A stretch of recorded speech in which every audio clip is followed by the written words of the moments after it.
बिस्मिल्लाहिर्रहमानिर्रहीम अस्सलाम वालेकुम, वेलकम माय चैनल। क्या हाल चाल है आप सबके? उम्मीद करती हूँ सब खैरियत से होंगे। शुक्र अल्लाह पाक का, मैं भी बिल्कुल ठीक ठाक हूँ।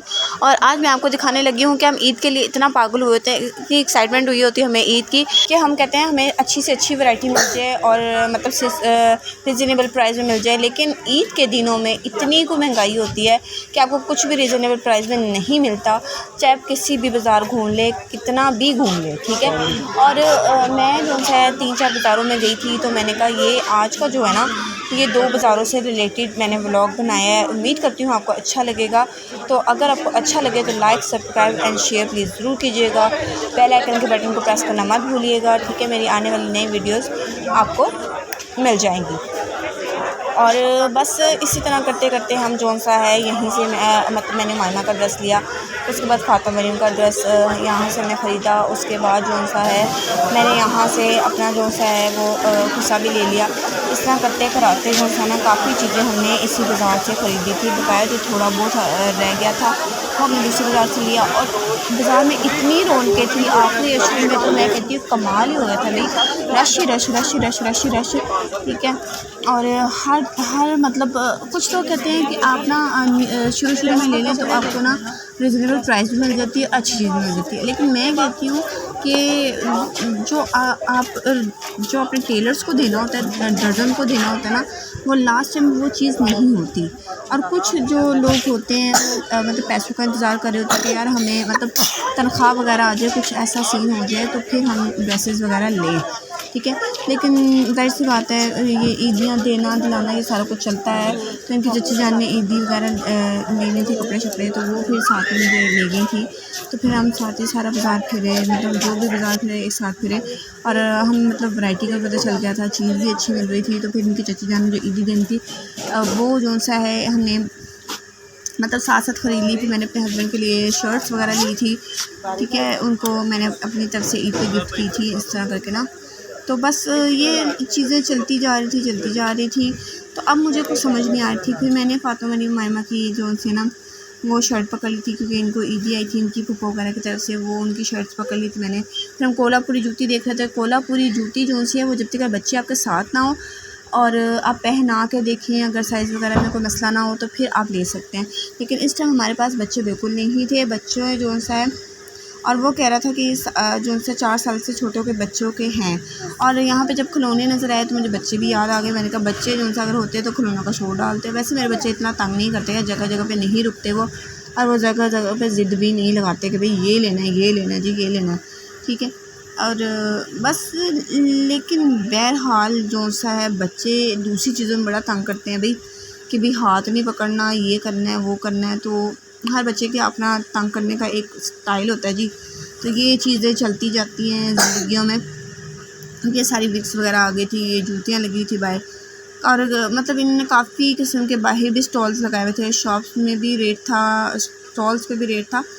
मतलब बस एक्सट्रीमली लेवल का रेट था। और यहाँ पे जो सा ना बच्चों की वैरायटी बहुत मुश्किल से समझ आई मुझे ना। तो बस और कुछ यहाँ पे एक बड़े खूबसूरत किस्म के ट्राउज़र चले हुए थे। वो जो है वो उसकी एक मतलब एक इंसान प्राइस दूसरी दे रहा था और एक इंसान प्राइस दूसरी दे रहा था। तो ये सीन चल रहा था। ऊपर से फिर हम जो सा है उस बाज़ार से हम फ़ारिग हुए। फिर हम जो सा है वो दूसरे बाज़ार हमने बस आने के लिए हमने कहा चलो अब दूसरे बाज़ार चलते हैं।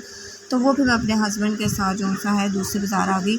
यहाँ पे जो सा बच्चे मेरे साथ थे। पहले हमने जो सा है हम गए इनकी मामी जान की तरफ, मामी जान को साथ लिया, बच्चों को साथ लिया। उसके बाद फिर हमने शूज़ वगैरह की वैरायटी देखी, वो भी मैं आपको दिखाऊंगी कैसी वैरायटी थी, किस किस्म की थी। और यहाँ पर स्टॉल्स का ढेर देख सकते हैं। यहाँ पर इतनी प्यारी हवा चल रही थी यार कि लग ही नहीं रहा था कि ये ईद जो सी ना वो जो सी गर्म गुजरेगी, लेकिन फिर भी ईद जो सी है वो ठंडी गर्म मिक्स ही गुजरी है, ठीक है। तो मतलब नॉर्मल कपड़े पहने जा रहे थे, शिफॉन के भी पहने जा रहे थे, लॉन के पहने जा रहे थे और रेशमी पहने जा रहे थे। तो ये सीन चल रहे थे। और बकाया जो से चूड़ियों को तो आप कहते हैं हाथ ही नहीं लगा सकते भाई। चूड़ियाँ तो ऐसी रेट चढ़े हुए थे कि भाई मैं कौन सा अच्छा है? मुझे वो अच्छा लग रहा है। ये वाला मुझे भी बहुत अच्छा लगा। वो फ्रॉक के साथ पैंट शर्ट के साथ बच्चियों टांगते हैं, स्टाइलिश है। मुझे नहीं पसंद आ रही। अच्छा इसका रेट क्या है और उसका रेट क्या है? वो 2250 तो अच्छा जूता उतरवाओ, जूता उतारो। तो क्या रेट, क्या फाइनल लगाएंगे? नहीं फाइनल बताए ना ये वाला। अच्छा अभी जूतों वगैरह से फ्री हुए तो हम थोड़ा सा आगे आए तो एक बेडशीट की बड़ी पुरानी दुकान है जो मेरे बचपन से है, ठीक है। तो हम उस दुकान पे आ गए थे, लेकिन वो जो बचपन में हमारे होते थे एक दुकान के शॉपकीपर वो नहीं थे, उनके बेटे वगैरह थे इस टाइम। तो वो जो सा है फिर हमने वहाँ पे बेडशीट्स वगैरह खुलवाई तो हमें बहुत अच्छी बेडशीट्स लगी और बहुत मतलब अच्छे रेट में और बहुत अच्छी वाली जो बेडशीट्स होती हैं वो थी। और फिर हमने कंफर्टेबली एक बेडशीट ली जो मेरी भाभी ने ली, ठीक है।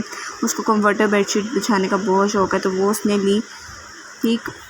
अच्छा जी फिर अगले दिन जो सा हम फिर उनके दादू की तरफ चले गए, वहाँ पे अफ्तारी थी, ठीक है। तो ये सारे बच्चे जो सा बच्चे बाहर जो सा ना वो क्रिकेट खेल रहे थे, तो हमारे जो छोटे छोटे बच्चे हैं वो बाहर आके बैठ गए कि हमने भी क्रिकेट देखना है। और अंदर जो सा अफ्तारी की पूरी तैयारी हो रही थी, हमने कहा चलो गेट टुगेदर कर लेते हैं। फिर कुछ चीज़ें हमने बना ली, कुछ चीज़ें उन्होंने बना ली, मिल बैठ के बैठने का मौका मिल गया और इंजॉय का इंजॉय हो गया, अफ्तारी की अफ्तारी हो गई, खाने का खाना हो गया। और इस तरह करके हमने मतलब ये मेरी दरानी जो सी वो किचन में लगी हुई है और मामा आके मुझे शिकायतें लगा रही है। बेटा शादी भी नहीं हुई तो बेटी बना लो उसको।